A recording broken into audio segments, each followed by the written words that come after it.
हर व्यक्ति के जीवन में कुछ कार्य ऐसे ज़रूर होते हैं जिन्हें करना हमेशा असंभव ही लगता है, और जब कोई दूसरा व्यक्ति आकर उसी असंभव काम को संभव करके दिखा देता है तो हमें लगता है कि यार वो बहुत लकी है। दरअसल असंभव कार्य को करने के लिए जितनी कठोर मेहनत की आवश्यकता होती है उतनी आप कभी नहीं करते हो।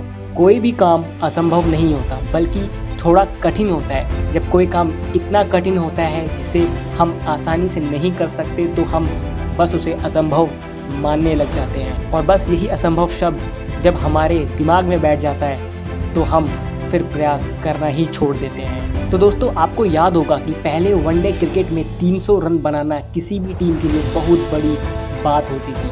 अगर किसी टीम ने 300 रन बना लिए तो उसकी जीत निश्चित हो जाती थी, क्योंकि उस समय तक 300 रन को पछाड़ना बिल्कुल ज़्यादा इम्पॉसिबल माना जाता था। लेकिन समय बदला, नए लोग आए, पिच पर रन तेज़ी से बदलने लगे और आज तो वनडे में 300 रन बनाना बहुत मामूली सी बात है।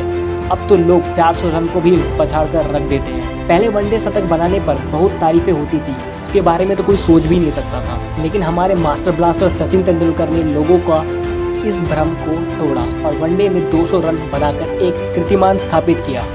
और ये कहानी यही नहीं रुकी। कुछ ही दिनों बाद विस्फोटक बल्लेबाज सहवाग ने भी दोहरा शतक लगा दिया। इसके बाद 200 रन कई लोग अब बना चुके हैं। दोस्तों, असंभव तो कुछ नहीं था, बल्कि काम बेहद कठिन था, लेकिन हम उसे असंभव मान बैठे। कोई फ़र्क नहीं पड़ता अगर आप असंभव मान लिया, कोई फ़र्क नहीं पड़ता अगर आपने प्रयास नहीं किया, कोई फ़र्क नहीं पड़ता अगर आपने हिम्मत छोड़ दी। लेकिन एक बात याद रखना, एक ना एक दिन एक ऐसा शख्स भी आएगा जो इस असंभव काम को संभव करके दिखाएगा, और ऐसे करके वो शख्स दुनिया में छा जाएगा और सिर्फ यही बोलोगे कि वो लकी है। दुनिया में मेहनत करने वालों की कमी नहीं है दोस्तों, आप नहीं तो कोई और ही सही। असंभव के चक्री पे उसको कोई भी आकर चुटकियों में ढेर कर देगा। दोस्तों, असंभव शब्द को अपने दिमाग से निकाल दीजिए, क्योंकि असंभव शब्द ही आपको आगे बढ़ने नहीं देगा। तो दोस्तों, ये स्टोरी बस इतनी सी है। अगर आपको ये स्टोरी बहुत अच्छी लगी तो like, share and subscribe, and thank you so much for watching.